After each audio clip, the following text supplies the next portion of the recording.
What is happening in the economy? What is going to happen in the future? Do we have a 100% accurate prediction of the economy and the multifamily market? Maybe. You're going to have to tune in to the latest episode of the Gray Report if you want to find out. And we got one coming up right now. We've got a report from the FOMC, the Federal Reserve Bank of the United States. They have hiked interest rates. We'll get into that. We also have an interview with David Rosenberg, former chief economist for North America at Merrill Lynch, talking about the Fed pivot and the economy in general. Information from the Conference Board, from Fannie Mae, Freddie Mac, CoreLogic, CBRE. We are learning the future. We're just telling the future with 100% accuracy this week. And you got to tune in to find out what's going to happen.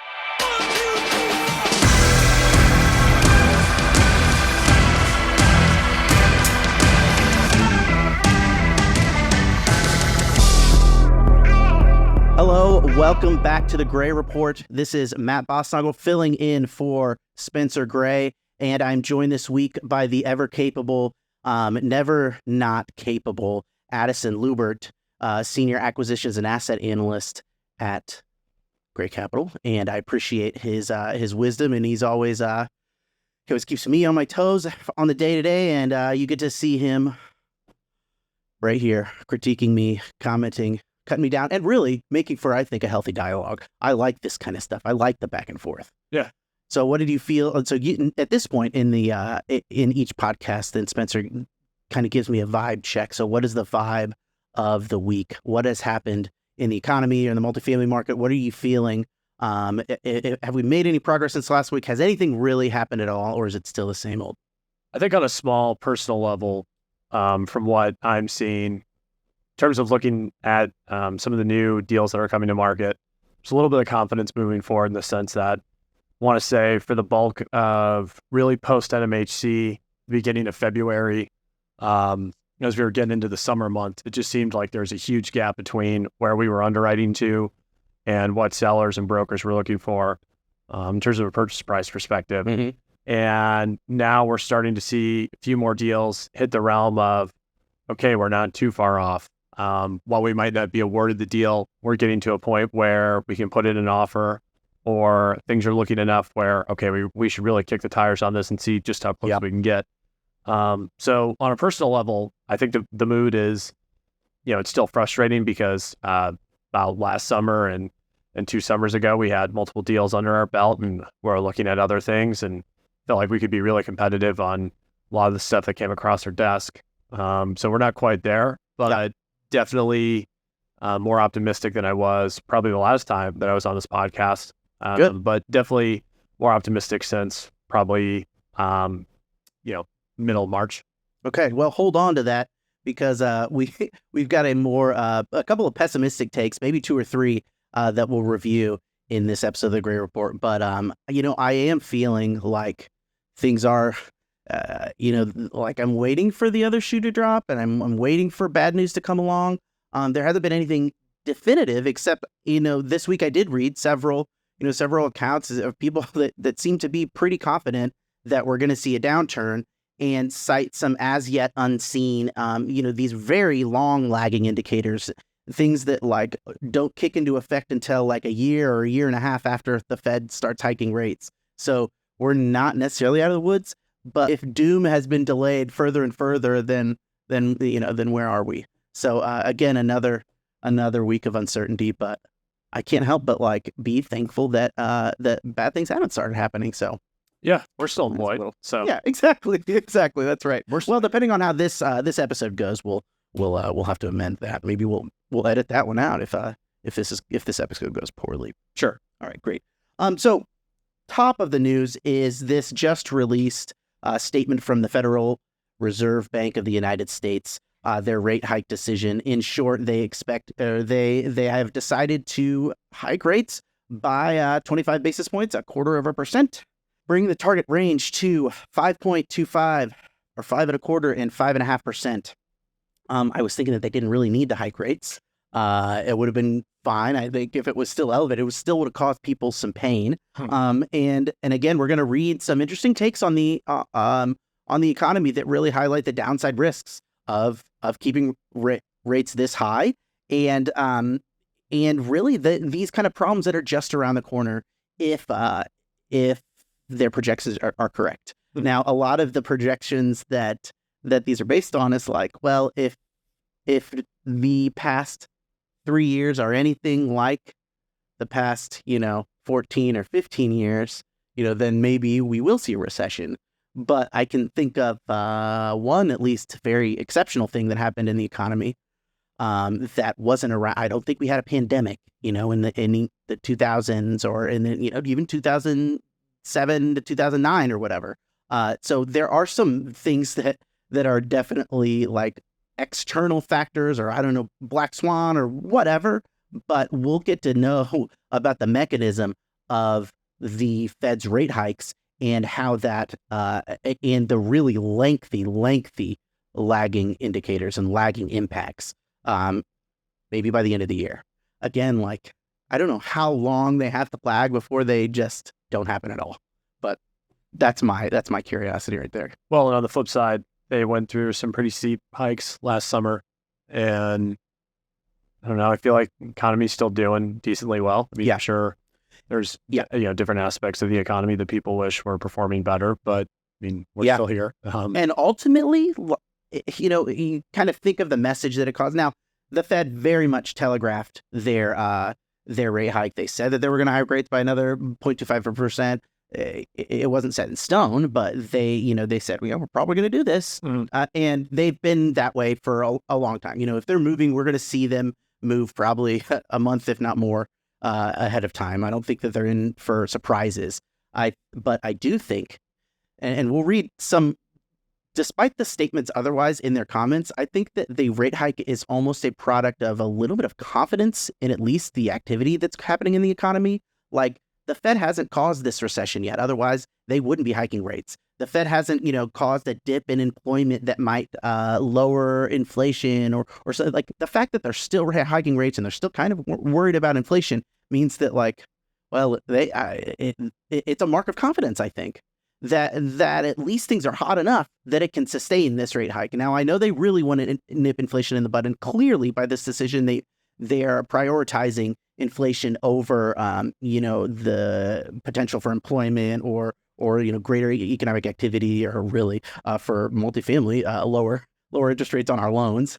But things are going to get less profitable, I think, for people if they're going to have to deal with these high rates, and they are getting less profitable, at least according to this next source that we're going to review here in a second. But, well, and I don't want to play Monday morning Federal Reserve chair. Well, that's what we're here for. What I don't know quite exactly how much of an impact a small increase of the 25 basis points, that's what they went to, correct? Yeah. I don't know how much of an impact that makes, positive or negative, but what I'm wondering is if this is more of we're pretty sure things are headed in the right direction, and we're pretty confident in where things are at compared to where they were last year, and seeing some of the indicators. I'm wondering if this 25 basis points wasn't as much of we need to do this. Although, as I say that, I'm sure Jerome Powell, if they're truly understanding their impact on things, every hike should be needed if they're going to do that.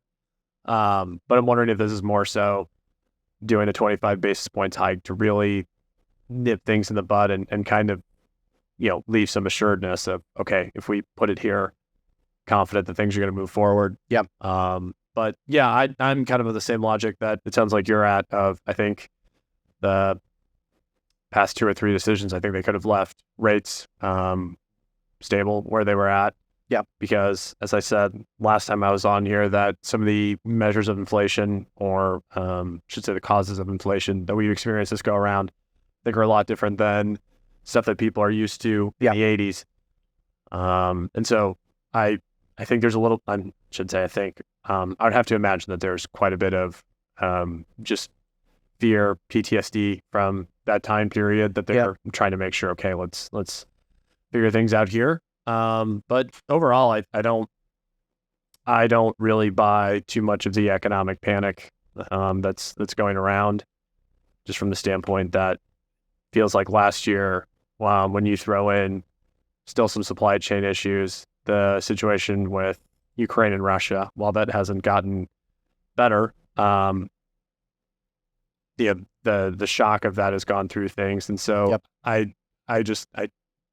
I'm a bit rosier on the outlook than I think some of the scattered naysayers are out there. But Well, I mean, I think a small increase is while I'm sure everyone that's a part of the Fed would like to mhm. not have to increase rates if they don't have to. I think it's a sign that things are getting a lot better.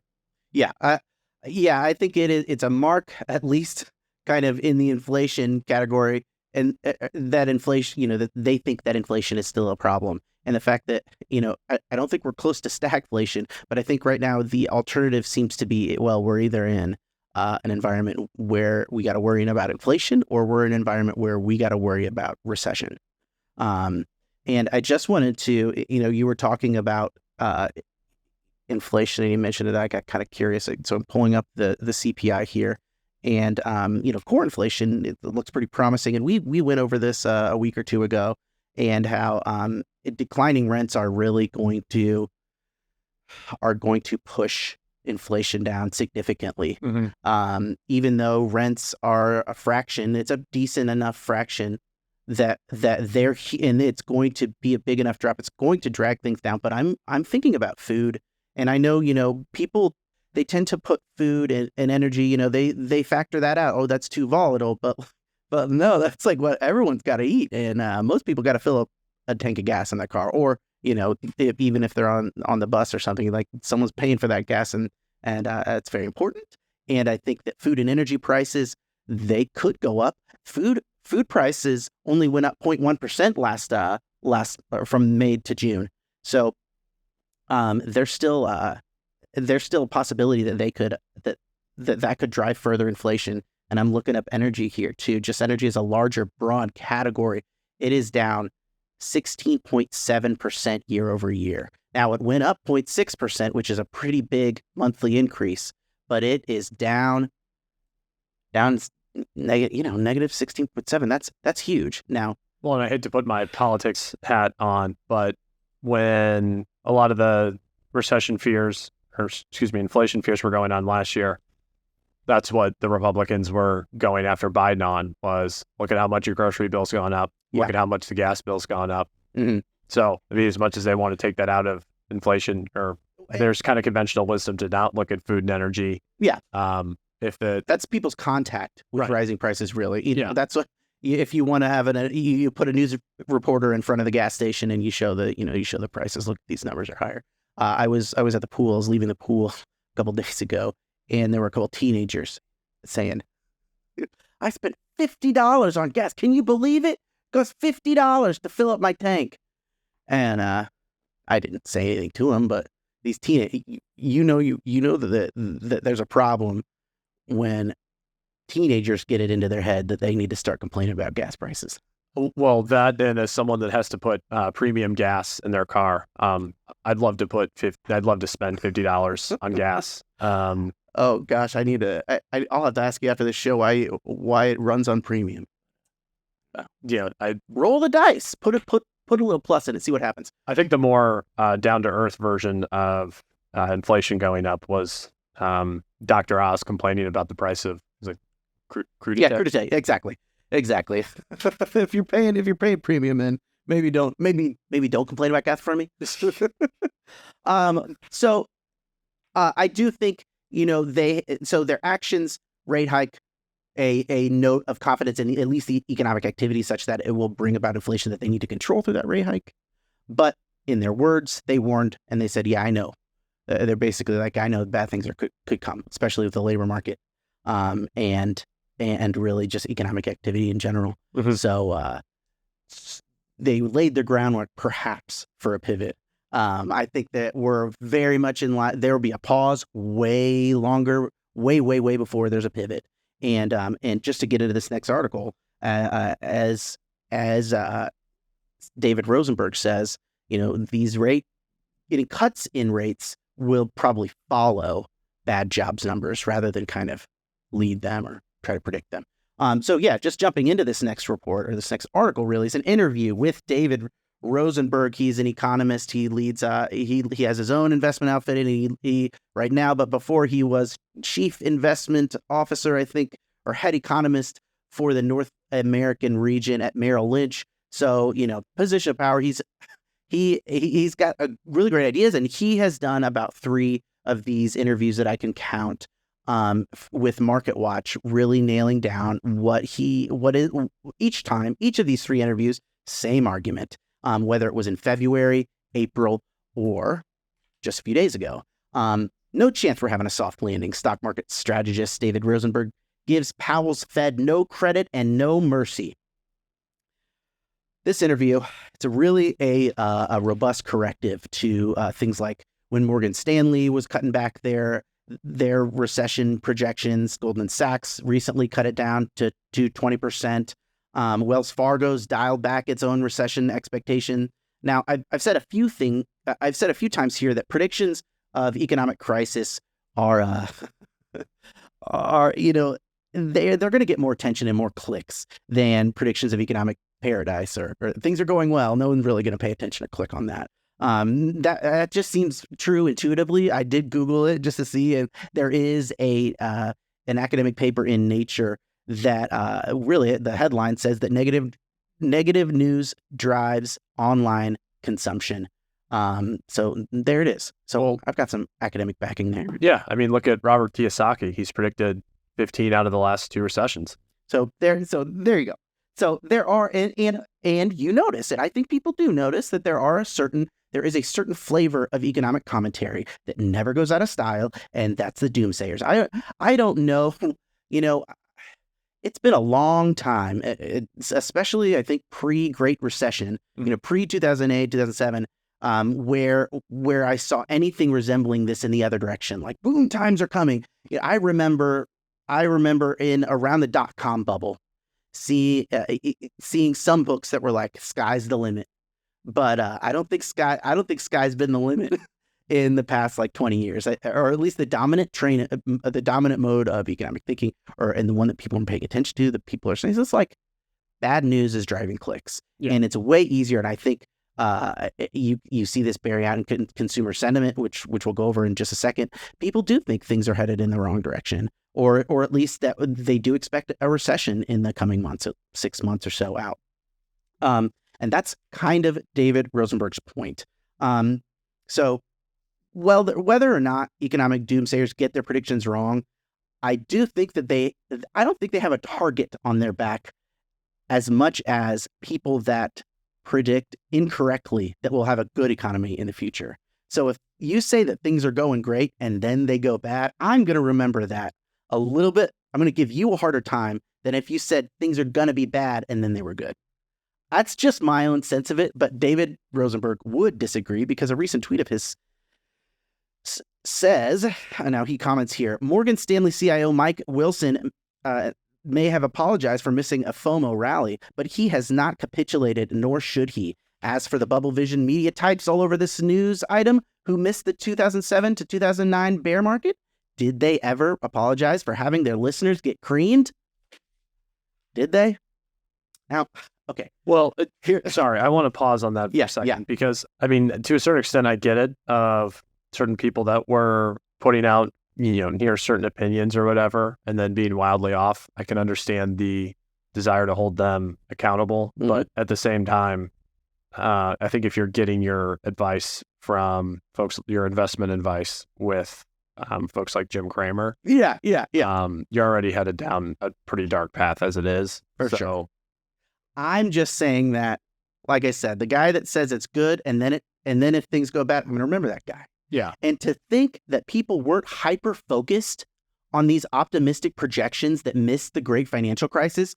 Yeah, to think that we didn't get all these documentaries and movies and TV specials, news articles and explainers, movies like The Big Short or Margin Call, like that's just the Great Recession. Now, even before, it's this idea of, these guys that wrongly predicted things were good, and then they turned bad. That's a trope. That's a narrative pattern that has been around since way before the Great Depression. Like, the snake oil salesman, the false prophet, someone like the Pollyanna type.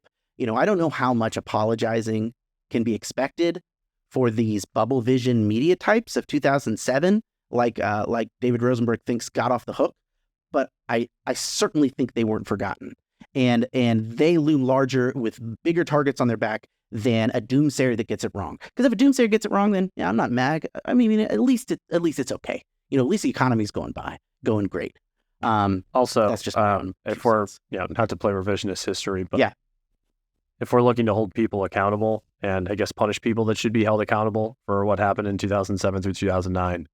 I'm not sure people on TV are the highest on Americans' total goal. Exactly. Yeah. That's right. And I am kind of like, I'm quibbling really because people are getting stuff wrong, and I do appreciate at least, and David Rosenberg does this. You got to make a stand, and if you make a prediction, you are putting a little bit of a target on your back. But at least it shows some kind of like bravery and ability to kind of face facts. Who's I forget the name of the polling place. Does the 835? 538. 538. The Nate Silver, that does a poll, and if it's right, it's talking about how great it is, and then if it's wrong, it's like, well, actually, there was a 33% chance that it could have been wrong. Yes. So no, I agree, and the timing. So back to kind of David Rosenberg's the specifics of his argument. It's not necessarily about timing, but I think that's a little bit of a weakness in the argument. But that's not his focus. He's really focused on the inevitability of the recession that is going to be, according to him, that is going to be caused by this lengthy period of elevated interest rates. He said, and I think that this is a really indicative quote here. He says that companies will have no choice but to shed labor to preserve profit margins. Now, he said that in a recent YouTube appearance, but it definitely aligns with with the 3 Market Watch interviews that he had in especially the most recent one. But basically, he said companies will have no choice to shed labor. Corporate profits are down and labor cuts will follow, but the labor market is the last man standing. I'd like to do a deep dive on what exactly he's talking about when he says corporate profits are down, because I don't know about you, I haven't heard that. And I'm wondering, down from 2022 or whichever, but I don't know. The picture that it seems to be painted, at least from what seems to be kind of conventional wisdom, is that, the large corporations have done pretty well the last 2-3 years. So I'm wondering and that's long term. I wonder if, this is highly dependent on what the earnings environment is going to be, if these earnings in general are up. And maybe there is a case to be made that select companies have had higher earnings that are kind of misrepresentative in people's take on the economy. But again, that's not the headlines that I've heard either. I don't follow every single earnings report here. But I definitely haven't heard that the sky is falling in that regard. But it does. If history is in any indication, he talks about this, these higher interest rates pushing profits of companies down because they got to pay more for loans or financing for their business to keep running. And that they want to keep the profit margins even, and so they got to cut costs, and labor's a big cost to cut, so they'll cut labor. And I referenced later the College Board, but he said that one indicator you can see is that the work week is going down. The average hours worked per week is going down. Maybe the employment numbers are okay. We saw in last month there was one really I think ADP had a really great jobs report, and then the kind of government jobs report was a little more subdued, but not bad by any means. So the labor market is doing pretty good. And actually, I just read this morning that the prime age labor participation rate is quite high. Maybe the highest it's been since 2002. Now I don't know if that's true or not, but that labor force participation, like prime age labor force, I think it's 18 to 54, is very high. And so we got people coming in the market. Unemployment hasn't taken a huge hit, but he says that's around the corner because they'll cut hours before and then they'll start cutting people.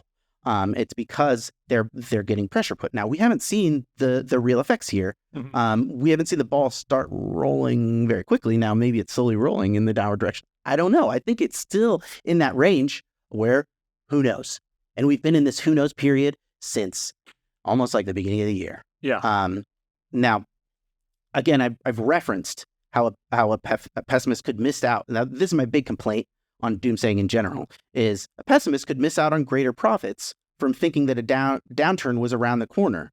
But the way that Rosenberg frames it kind of is like those profits that you miss are kind of worth it, because otherwise you're trying to time the stock market during a very irrational period, or time investments really. But he uses the stock market as this den of irrationality and animal spirits, because in his account, the stock market is really driven by huge speculation that is very much unmoored by fundamentals at a very higher multiples than there should be for now.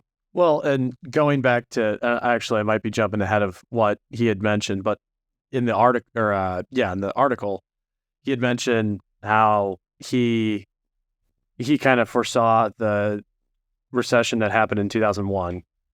Was talking about how everyone was talking about how rosy things were prior to that.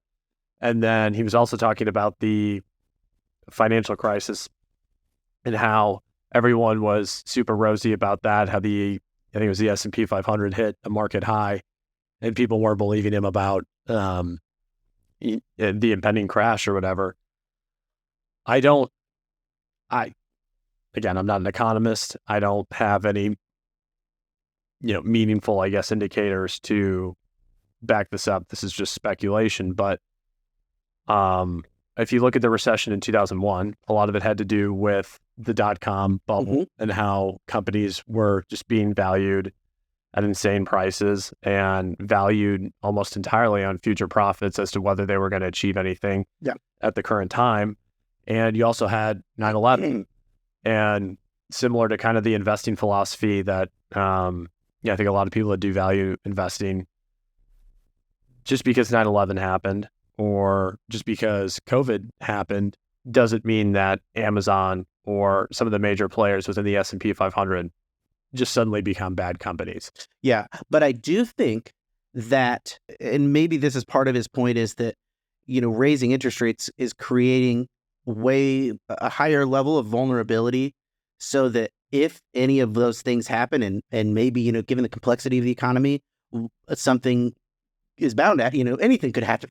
Right. But like, it matters less what the linchpin is going to be. Everyone's vulnerable to that linchpin, maybe in an environment of higher interest rates than perhaps they would be if we were handing out money.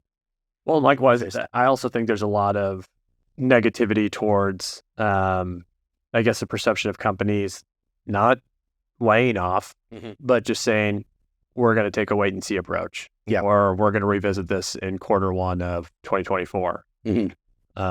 So. And that's kind of what he said, is like they're kind of hoarding labor because they don't know. They don't hire again. And they've had that experience in the past year or 2 years where labor hiring was tough. So they're cutting hours. But now, I don't know the ins and outs of the labor market. I can't imagine that there's wide scale, like, we might need you in the future. We don't know what the labor market is, so we'll hire you now. Yeah. On the flip side, like, we don't know where things are going to be in 6 months. Yeah. I'd love to get those jobs. I'd like the wait and see job. And just on the flip side, like, we're just keeping you in case. Yeah, I don't know where things are going to be in 6 months, so we're going to go ahead and lay you off now. Yeah. That seems a lot more likely to lay him off. Whatever. Now I did mention a couple times that this Market Watch interview is the third one of its kind this year. It follows his where he gave similar predictions in April and February. Now, so you say we got some can kicking going on? A little bit of a kicking the can down the road, some can kicking, some down the road kicking. His main point is that there's this inevitability, and the lags are long enough to kind of encapsulate, he has a little bit of wiggle room where he's not technically wrong if you go on the farther end of these lags that he talks about. Yeah, perhaps a little can kicking, But because in one of those early, as a February or April one, he did say that, like, oh yeah, we're going to see these things happen in June or July, and I think we're a little bit behind schedule, and so not by much, but he did. It was the April interview. It was not far. It was not too much far in the past where he said June, July, these labor numbers are going to start to soften. They're going to get labor market's going to get bad, and then the Fed is going to react to that and start pivoting and lowering rates. And following that, then the markets are going to kind of react to that, which is kind of why I reference like the psychological signal of having a rate hike now is at least saying like, okay, we think the economy is good enough to handle this. Yeah. But these kind of things that he predicted in April haven't happened. We'll push them forward 3 months, or how far do we push? The question isn't for him when it's going to happen. Is like, okay, it's going to happen later in 2023, maybe early 2024. Get ready for it. It's happened every single time in the past, and what makes it different? And so my big critique, and then I'll just kind of leave it here, and then with some summative comments by Rosenberg. Yeah. Is like, in the face of a recession, maybe these few months shouldn't be we shouldn't quibble over them. Maybe we should protect ourselves, because otherwise it's like rolling the dice on that speculative market that we just talked about. But what about the interim period? What if you want to try and figure out what to do in this uncertain period? And it does seem like this summer has been so uncertain, so hazy, and there's smoke in the air. Addison, is that kind of like a pathetic fallacy for the hazy outlook of the economy? I don't know. Something stinks, Addison, and I'm just looking for something to make it feel a little bit better. I don't know if it's smoke in the air, my brain's a little hazy, but I can't figure out where we're going. The wildfires? Oh, you know what? That is what I was talking about. That's right. Again, I just think his point is not about how, what maybe is going to happen in the interim, but he has that endpoint in mind. And this next passage more or less sums up his position. He says, the question is, will we stay in the soft landing? Of course not. This is the most credit-driven economy in history. It's been completely reliant on low interest rates for so long, sucking at the teat of the central bank balance sheet. The Fed started a tightening policy in March 2022. There's a lag. People who are saying this is a soft landing and so there's no recession, those will be the people wiping egg off their face. Those will be the fools. Who will be laughing? Me. I will be the last person laughing. They, the eggs. They, the teeth-sucking optimists. Me, the accurate guy, the guy who's right. That's what I kind of added a lot. I don't know if you knew that. I picked it up. If yeah. you picked that up, then I added that there. We'll send that to Spencer for approval. Okay. All right. So this next. Sounds like you'll be taking a forced vacation. That's right. Yeah. The earnings will go up for Gray Capital due to an unexpected labor cost reduction. Now, many of the indicators that David Rosenberg used were coming from the Conference Board and their leading indicator economic index. I'm sorry, the leading economic index, LEI.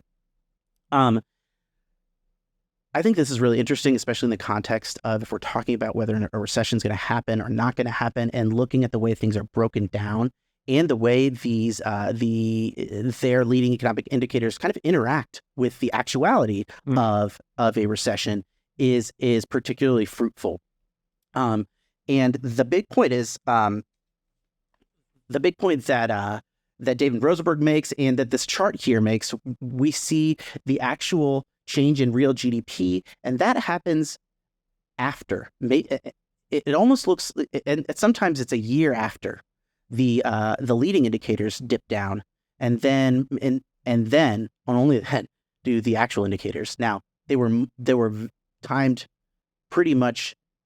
It happened at the same time on the pandemic, but for the future, right now the GDP is doing okay. It's above water. Leading indicators are very much underwater.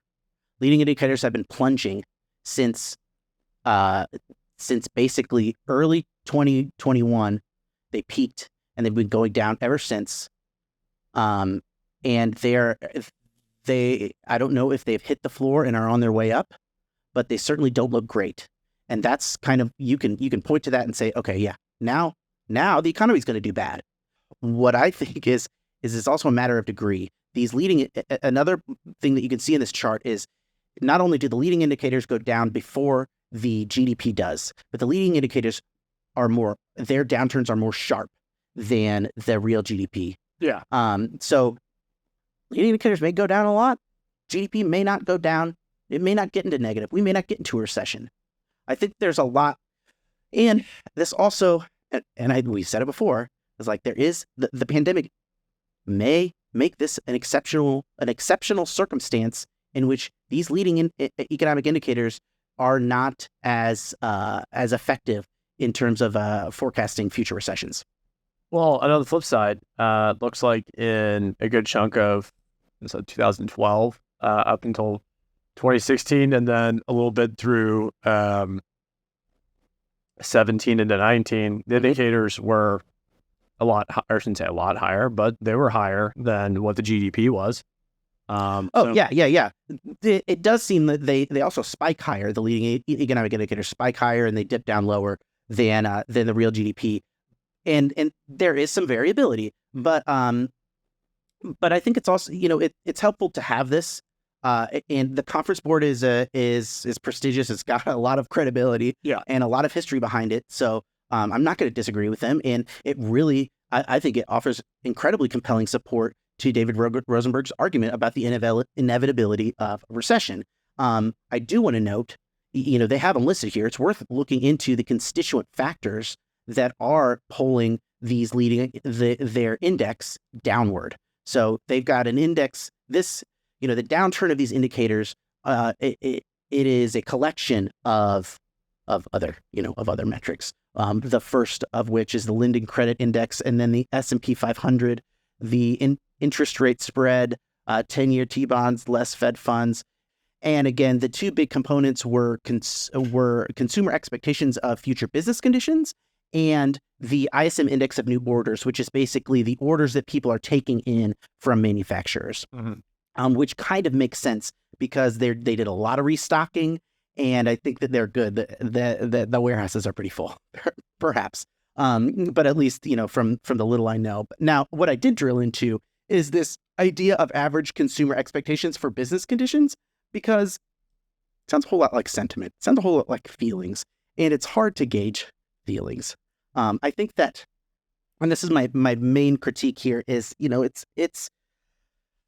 I think that there's a lot of factors that, you ask someone, do you expect businesses to, do you expect the business climate to be improved or not improved over the next 6 months? And that's basically the question that they ask him, and that goes into their leading economic indicators. But I think, I'm sorry, this is the consumer confidence here. Wait, so who's the survey taken of in terms of the confidence of business performance?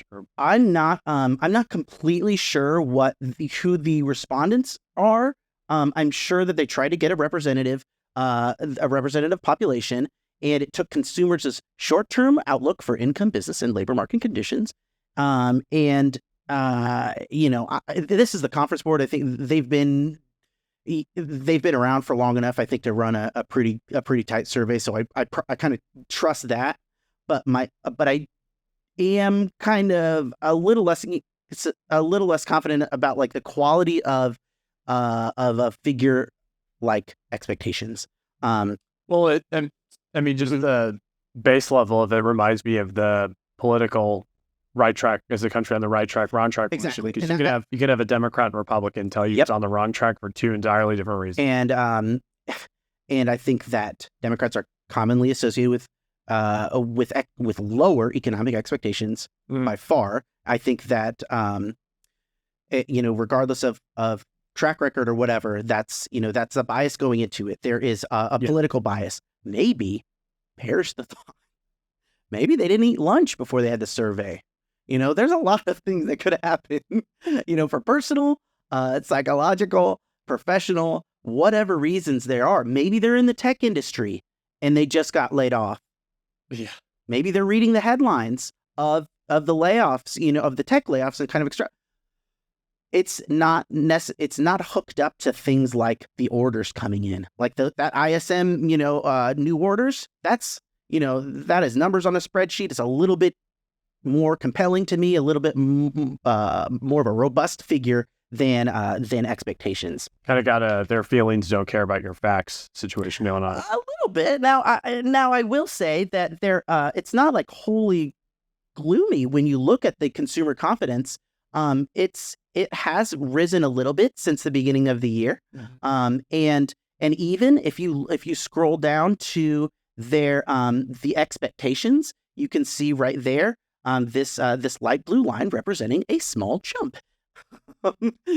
And we're still not in a great moment in terms of their expectations for future business conditions, but we are above a 80% threshold. Now, that 80% threshold is the one that's kind of a recession predictor. So within the past month or so, we have jumped above, the warning bells area. Now, does that mean that we're above it? Does that mean that we're in the clear? I have no idea, but it's still hovering around. We're in this volatile, uncertain period where these expectations, for as much as they did contribute in this leading economic indicator to a lower number, if you drill into it, it's not as straightforward as you think. Mm-hmm. So, okay, doomsday's not canceled. Doomsday's not canceled. So don't worry about that. All these doomsayers can rest easy knowing that their precious doomsday is not canceled. I'm just saying that for people that are cutting back on their recession predictions, their predictions are also based on data. But again, so is the conference board, and alongside consumers' expectations of business conditions, those manufacturing numbers really do paint a more dismal picture. And it's hard to, it's very easy to see why, you wouldn't be ordering as much stuff, especially if, you have a bad credit situation that you're dealing with. I think that, again, these higher interest rates are going to be felt in a whole number of different ways throughout the economy. So we're still kind of waiting on those. What is it? Long and variable lags to fully play out. I think we're in a what do you want to hear environment. Yeah, that's right. Do you want to hear doom? Fine, doom. Yeah, we got it tomorrow. You want to hear a rosy? Well, we're not there completely, and I'll show you. The alternative is actually, I think, just as interesting as the mushroom clouded apocalypse. Not to reference a recent. So that's what we're at. It's either Barbie life or Oppenheimer life. Oh, when you did the mushroom cloud, I thought you were going to channel your inner Condoleezza Rice and say we don't want this smoking gun to turn to a mushroom cloud. Oh no, I didn't know. Oh man, I see. You've got. See, this is why you should be in here every week. I need these historical references because I'm coming up short here. Yeah, I got this stuff said during the search for WMDs still applies today. That's right. Okay, we're gonna keep that in the edit, but maybe we'll edit out some more of the dicier things that we said today. The profits Gray Capital is going to have from cutting 2 salaries now. That's right. Okay. Moving on from David Rosenberg and the conference board is kind of a similar actual outlook that is very much more closely focused on the multifamily market itself. Mm-hmm. Now it does tie into the greater economy, and that's kind of why I picked it. This is Fannie Mae. Now we don't cover Fannie Mae's economic and multifamily market commentary every month, but we've discussed it enough for me to know that they take a little bit more of a pessimistic view than others. So I was a little bit surprised to find that their typical glass half empty predictions, maybe, I don't know, they lacked a certain kind of hopelessness, Addison. Maybe it's because I've gotten so used to their negativity that, I don't know, I could see some rays of light poking through, the cumulonimbus, the thunderclouds. I could see the light streaming through, metaphorically. Mm-hmm. So the haziness is forest fires. I'm not talking about that anymore. Now, storm clouds of Fannie Mae pessimism. A little bit of silver lining.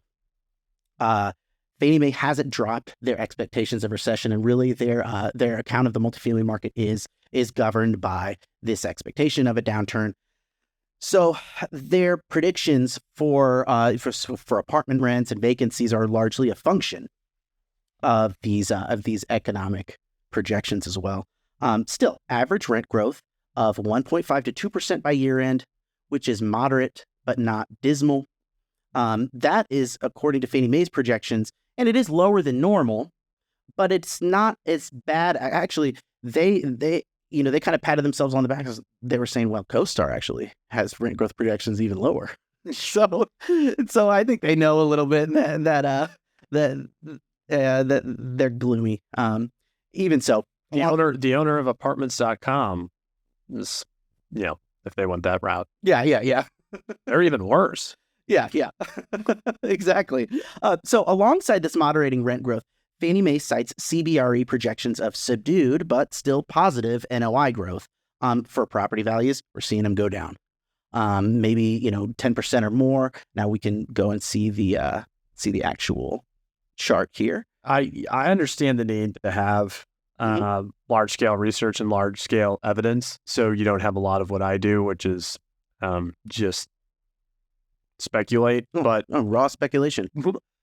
What's pretty gloomy about this is hearing large places like CBRE or whatever saying like, values are still going down, or we're seeing some, we still think that NOI growth is going to be less than what we've seen in previous years. I don't really see those attitudes in OMs that I get sent. That's a really good point. And this is why sometimes this is valuable. A take like this from Fannie Mae is valuable because, if their job is to like paint a rosy, but you kind of expect that, right? Yeah. You expect that they're going to, that when someone approaches you with a deal, they're going to give their, the most optimistic, reasonable projection of what's going to happen. Now, Fannie Mae is a little bit more realistic, pessimistic, however you look at it.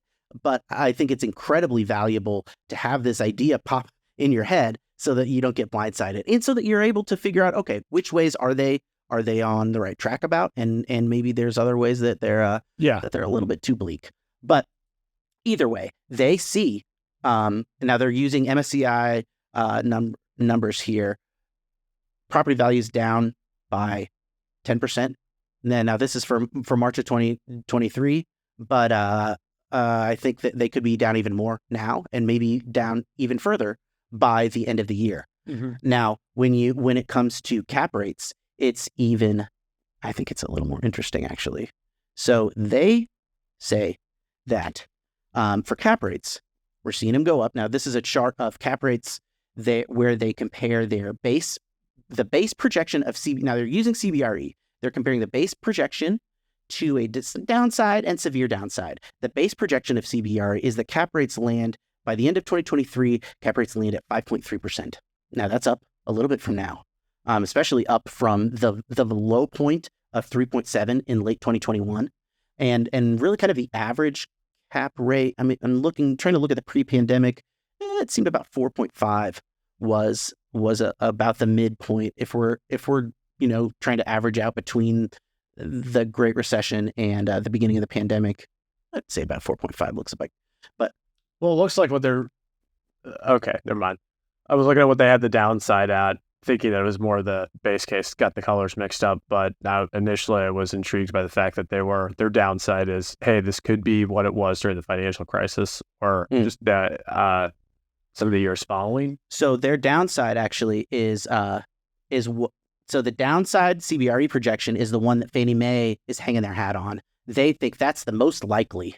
So this downside would mean cap rates go up to 5.7 by late 2023, early 2024, before kind of settling down to, what do they say, 5% by the end of 2024. So still not getting back to the 4.5 range. Now, I'm just pulling that out because it looked about, at a rough average of the pre-pandemic, post, great financial crisis average. But still, they are likely to remain elevated through the end of the year, very likely to remain elevated, and through 2024.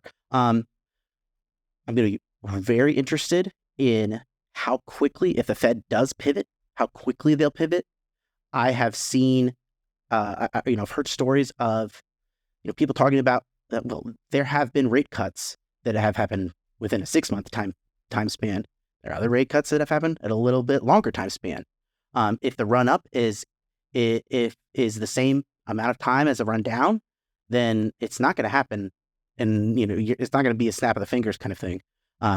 So it's believable because they're already this high. It's going to take a while for them to come down. So that would seemingly keep cap rates a little bit more elevated. Allow me to put my tin hat on here for a second. I'm going to say it's driven by politics. Don't say it's driven by politics. In 2024, yeah, I think it will be. Now, what I will say about this is, in the same way that I don't think Jerome Powell really wants to do anything drastic, I don't think he wants to raise rates, unless really has to. I think the flip side is going to be true as well. Headed into a presidential election year, I don't think he's going to lower rates unless it is like abundantly clear that he has to, or that if he doesn't, he's going to hold the economy back. Now, that in and of itself doesn't sound like too much of a going out on a limb, but I get the sense that going into 2024, he doesn't want to bring about inflation. I don't think the Fed wants to be seen as either tipping the scales for Biden's reelection or preventing it. Oh, so it's not. So it is in a way political because he will so actively avoid the idea that he's politically motivated that it will end up motivating him anyways. Again, that's good. I like that. So it's not really, but it is kind of good. I think that's another major piece of speculation. But I can't imagine, given what appears to be Jerome Powell's demeanor, that he is going to want to be someone that wants to be in the limelight, and that when the dust settles in 2024, no matter how that election goes, that I don't think he really wants the Fed to be kind of where people point in terms of what decided it or what didn't. Yeah. And, even in the increase in interest rates, they were telling us where they were going. And we knew, like we explained, before, they don't want to bring about any surprises either. And any kind of motion that they'll take either way. You're going to see it in comments. You're going to see, an individual member maybe say something, and then maybe you'll read about it in the minutes of a meeting, and then they'll slowly build up, and then they'll act. But we're ways off of that. We're still in this high rate environment. On the flip side, though, I wouldn't be surprised if hearing the reports of Trump pressuring Powell for certain things over the course of his presidency. I wouldn't be surprised if Jerome Powell's sitting there thinking, "Who do I want to go?" Yeah. That's good. That's good. I like that. Oh man, and you know what? And a coworker was saying, "How about they just don't do anything? How about we just lock them up till the end of the year, keep rates at the same, and then give them a break." Is that coworker Addison? No, it's not Addison. But is that what you said? I mean, I don't know in terms of I guess where they need to be now. But no, I do think you and I are on the same footing that they could have probably paused the last 2 or 3 meetings and been fine. Yeah. But yeah. There is this. I think now we're in the quarter point raises are they are material but I think we're dealing with a very shaky psychology. And they're erring on the side of inflation, which again I think speaks to their assumption of a healthy economy. I think, or at the very least one where they got tools they can lower it at least, right? I don't know. Okay, moving on from Fannie Mae. Fannie Mae used so much of the data from CBRE and really shares a lot of their perspective. I've been thinking about this report ever since he recommended it for me last week. It says cap rates for prime multifamily assets stabilize in Q2. I would rephrase that headline. I think the real headline here is that the spread between exit cap rates and entrance cap rates is more narrow than has ever been. What is the quote here? Both going in and exit cap rates for prime multifamily assets were little change in Q2, leading to a record low spread between the two. Now, again, this report covers cap rate trends. There is this focus between the interest cap rate and the exit cap rate. I am operating under a number of assumptions. Part of the reason why I've been thinking about this, asking other people, because I do not know how long their period is between the entrance and exit cap rates. And I'm also assuming that when they're saying, okay, this is what all the interest rate caps for properties were on average, this is what all the exit rate cap rates, I'm assuming it's kind of like for a given property, this is what the cap rate that was sold, this is the cap rate that it was bought. Now, those are the assumptions. Well, I think if I remember right from the article, I mean, I've seen a small view of it, but I believe this graph is, and if I'm not mistaken, is just the average for the market. On one of the breakdowns that they do, and I want to say they actually do break it out as Class A. Okay. Class A multifamily units in major, I think, is it this one? Prime Class A multifamily assets. Yes. There's that one that I believe the next one where they break it down by city, I think is the same thing. Yeah. Now, so basically they're saying that the difference between the cap rate you bought it at and the cap rate that you sell it at, that difference has never been as small as it is. And I'm also operating under, that's one of the assumptions I'm operating under. Now, there's also like this idea of, and I spoke with you and with Spencer and Jay, some other members of our acquisition team and asset management. The rule of thumb is that you add 10 basis points to your cap rate every year you're going to hold a property. So if you have a 5-year hold for your investment project for a given building, 5 years of wear and tear, you're going to cut 0.5% off or you're going to add 0.5% to that cap rate. That's just if you keep things the same. Now, maybe you renovate, maybe the local cap rates go down significantly because it's a really hot market. But like all things considered, the rule of thumb is 10 basis points a year. Now, again, we don't know the hold period, but their pre-pandemic gap between this entrance and exit is roughly, what would you say that is about? I mean, it looks like they were going in, if the light green is the going in, that it looks like the light green is at 4.25 cap, and it looks like their exit is a 4.75 cap. That's what they're selling it for, or that's their exit cap. You think it's about 0.5? Is that gap? I mean, it looks like it. They're okay. So let's just say it is a rule of thumb because that makes it easy. Now what did they say here? I think the pre-pandemic average is, you nailed that perfectly. 52 basis points. You were off by 2% though, so you didn't nail it. Anyways, that was the pre-pandemic average, which follows really like the rule of thumb that we just described. Now the average is 21 basis points. Over half that spread between entrance and exit cap has gone away. Now, what I think this really means is like you're not losing that valuation when you exit. That's the only thing that I can, that's how I understand it is, you bought it at X and you're selling it at X and you're not you're retaining a little bit more of that appreciation. You're retaining more of the value than you ever would before. There's not enough data on this to see where things were like 2016, 2017, 2018. So, and likewise, I wasn't in the industry during those years, but all I can really think of as we're looking at where the graph is trending now and kind of some underwriting rules of thumb is that I think one of the things that people could take from this is that there's issues with the market, or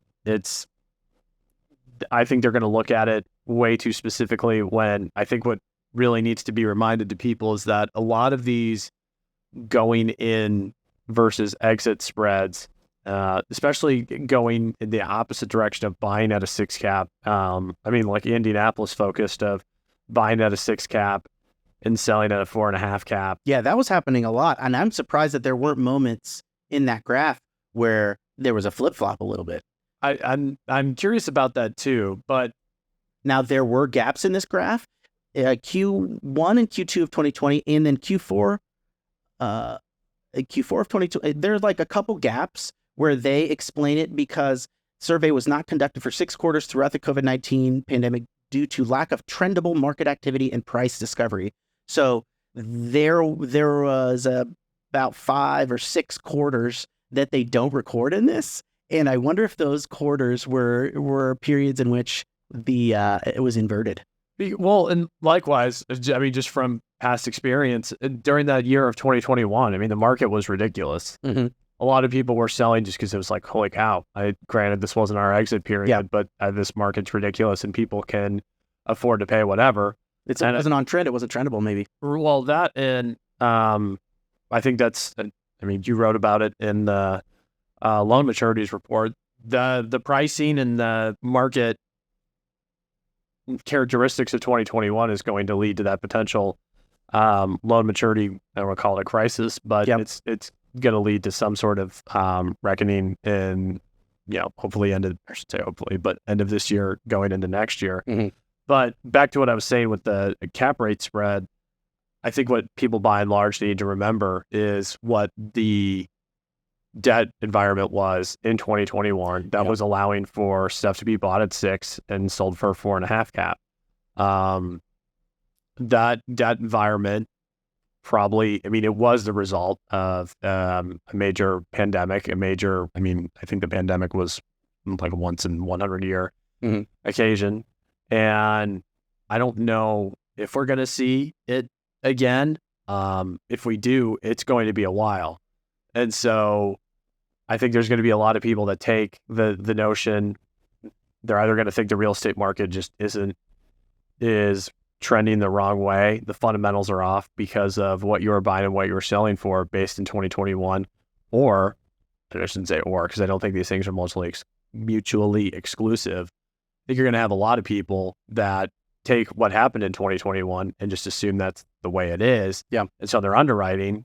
This is probably more so going to hurt investors that don't have their own experience within real estate. Yeah. There's a lot of people that are going to make some business plans on the thought process of, well, bought at a 5 and I will sell for a 3.5.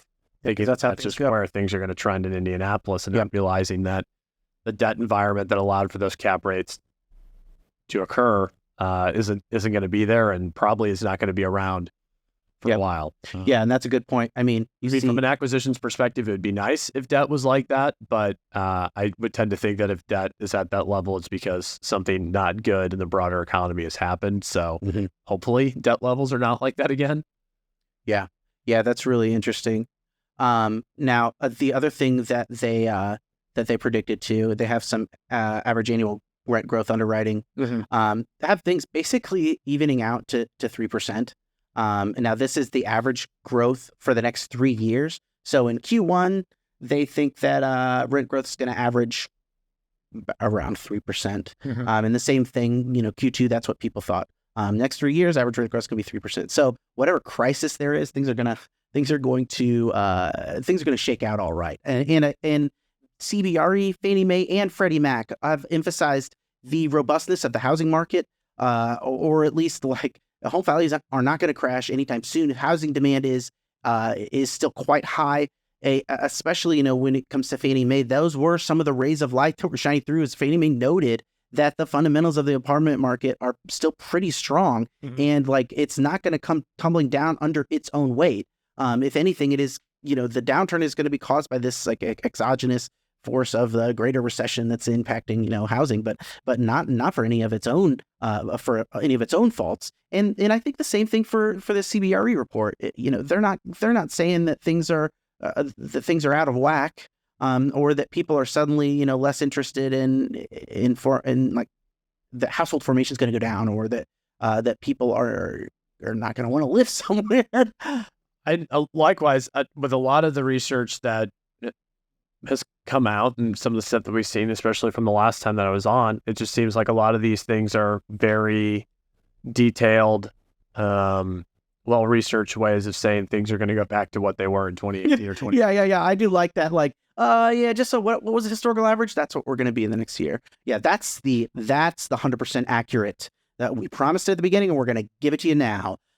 economy, things are going to be whatever the average is. Rents, things are going to be whatever the average is. Interest rates are going to be whatever the average is. Well, and there's two sides to this because given the fact that we have a fair amount of real estate tied up in the Indiana rent market, a lot to do within Indianapolis and Bloomington, Mm-hmm. It's nice to know that things are still trending positive. Yeah. But I'm sure there's a lot of kind of gloom at the fact that rents have cooled off. But as being the only person in the office that does rent an apartment, this is great news. Well, and negative rent growth would be even better. It's funny that you say that, because I was just talking to some people yesterday, and we were talking about rent growth, and they were saying, what would, and I was kind of thinking about how would you pitch, a report on rents to renters, and if we're talking about Indianapolis, I would say, yeah, all that rent growth that you saw. Well, think of it this way. The rent to income ratio in Indianapolis is some of the lowest of the major markets. So you're complaining about rent going up. Well, you got it easy. Yeah. Oh, yeah. Which is like not really great. It's like a small consolation for someone that for people for renters in Indianapolis who, what do they have to go? They didn't. They're living here last year and this year. It doesn't really matter. What matters is they've seen so much rent growth. But the fact of the matter is that, renting is one of the main drivers of that rent growth, is that cost of living is cheaper in Indianapolis, especially cost of apartments compared to wage growth. So we're not in a place like New York where, it's, maybe 40-50% of your income goes to rent. We're well under 30%. Well, not to knock Indianapolis, but New York is always going to have a lot of people willing to live in luxury. I shouldn't say luxury, really any type of apartment. Same thing with LA, same thing from Chicago. Those cities could probably lose 100,000 people and still be stuffed to the gills. Yeah. And, another thing too is, and we did say almost exactly this last week, is cost of the rent to income ratio is among the lowest in Indianapolis, and the amount of supply that's being expected is among the lowest of the major markets.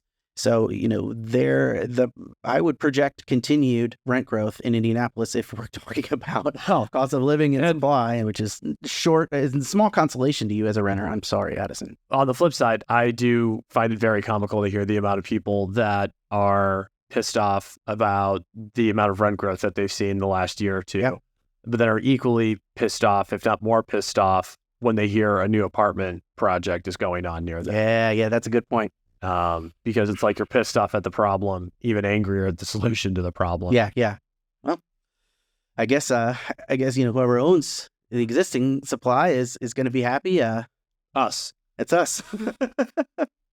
So that, whether it's CBRE, Fannie Mae, Freddie Mac, and David Rosenberg, I don't think David Rosenberg's calling for a transformative recession. I think everyone really expects some levels of downturn by the end.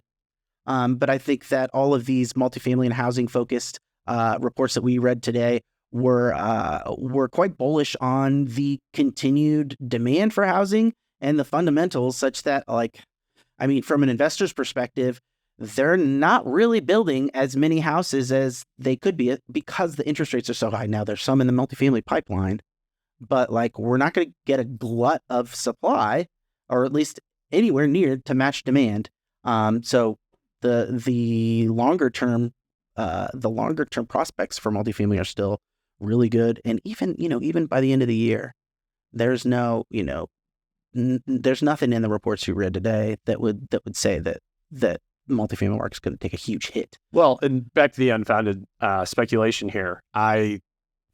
2001 recession was largely due to, multifamily fundamentals. I would correct that. Maybe property values are going to see some shifts, but when we're talking about the base, Well, going back to the 2001 recession, 9/11 obviously played a huge impact in that.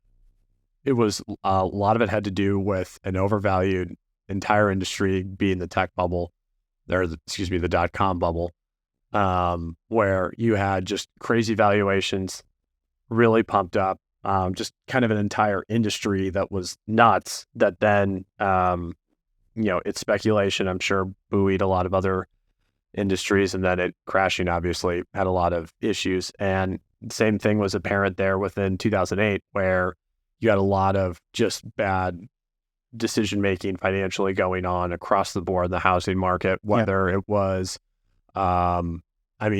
just the amount of stories of hearing people who they were immigrants, had no idea what English was. So it was the 9-year-old that was reading them the mortgage documents or telling them what things were. People, cab drivers making $50,000, $60,000 a year, owning 3 or 4 homes.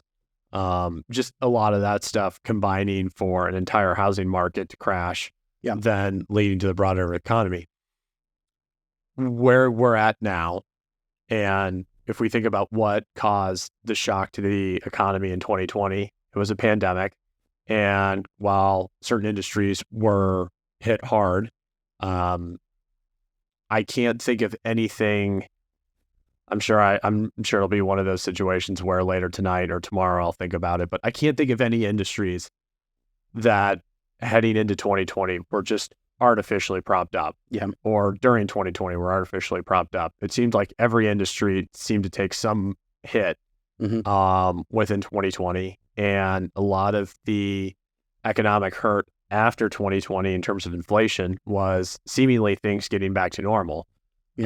People going back on vacation, people going back to restaurants, people just spending a lot of money again that they probably were not doing in 2020. I think when he kind of makes those comparisons of, well, people are telling me how bullish things were in 2000 and 2008. I think I get what he's saying, but also similar to what I've said before about the inflation that we're experiencing now, the events and the underlying metrics are different, or I guess the underlying causes are different. No, I agree. It is going to be interesting in the next, hopefully just the next year, not the next 5 years. We'll be able to figure this out in the next year and say, okay, this was because of interest rates. This was pandemic. This was inflation. But man, getting in now that we're in the middle of things, and it's hard to piece what's moving what. I think again, if there is one kind of anchor and consistent thread that has through the pandemic really is, I'll come back to it, is the stability of the apartment market, of the housing market, really in general. The demand has not flagged for housing. Now, as much as housing prices may be down a little bit, but in the context of the past 3 years, they're still up significantly from pre-pandemic. If you follow that trend, I'm sure we've exceeded it. And the same thing for apartment rents. It's because there's been this consistency it's really such a difference between now and the 2007 to 2009. Like, that cannot be ignored. And even David Rosenberg says, in one of his interviews with MarketWatch, he said, get into REITs.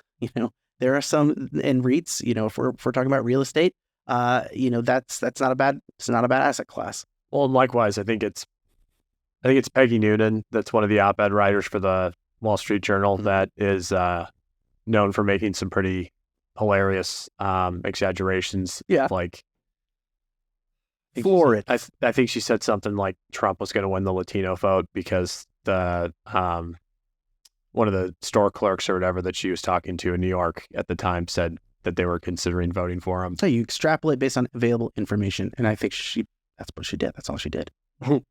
So to channel that, in terms of people I know that are also renters, or a lot of the friends I have, they're within the same apartment complex as I am. Any of them that have moved away, they've moved out of that specific complex because the rent increases were enough that either it wasn't worth it or they couldn't afford it. But of those, of the people that did move out, I have not heard of any where I can't afford rent anymore. I've moved back in with my parents. It's I couldn't afford rent here anymore, so I moved to somewhere else within downtown Indianapolis, or we couldn't afford the rent anymore and actually realized that it's cheaper and better for us to go in on a house together and do that. So I think that I kind of then even then, with friends I have in the Chicago area, I haven't heard of anyone saying like, I've heard I'm going to live with my parents to then save up and start renting. Yeah. I haven't heard the opposite of like rent went up, I have to go back in with my parents. Yeah. Good point. There hasn't been, we're not off the cliff yet. Could be coming, but every day that goes by that we're the economy's not plunging down into the void is it's a little bit of a blessing, but it makes me think that maybe we should change our predictions a little bit, maybe change our model. I don't know. I'll leave it to David Rosenberg, who makes a really good point, and I'll just say that there may be areas of the economy that escape this oncoming downturn and recession, and I think housing may be one of the more protected assets in the economy. Yeah, I don't know. Actually, I do know. I'm here for 100% accurate predictions, and I think that we've provided a number of them, often contradictory, but all of them could and maybe even will be right. So we're anything if not confident. And I thank you for coming on to this episode. And I don't know if you have any closing thoughts or kind of summative words if you want to kind of wrap things up here. Otherwise, I'm just going to click stop and we'll just leave. Nothing to close with, but as you were talking about, I don't know if you're putting that on both of us or just yourself about the 100% accuracy thing. Yeah. I think those statements are a direct result of now having in-house counsel that we can confidently say we are right. Yeah, that's right. Yeah. Any of the consequences that come from this can be protected. Yeah. We'll just waive our just shift that liability to our counsel. Yeah. That's great. I will remind people, if they want a daily update on the multifamily market, real estate, and the economy, they can visit grayreport.com, which is the first, only, and best website dedicated to multifamily intelligence, the best information that you're going to get on the apartment market, real estate, and the economy. And if you want a weekly, and it's pretty like twice a week, I don't know if that's bi or twice a week, you will get, often twice a week, you will get in your inbox a free newsletter on multifamily news, the best research reports, and economic news and news about commercial real estate. If you sign up to if you go to graycapitalllc.com/newsletter, you sign up to our free multifamily newsletter, get the best coverage for the most popular, coolest, and most importantly, it's the most valuable. And I would say for the people that take this information to heart, perhaps even the most profitable newsletter that you will get on apartment investing. Thank you for watching, listening, and consuming this content. It's been great, and I look forward to next week when Spencer will return and bring this chaos into some semblance of order. Thanks.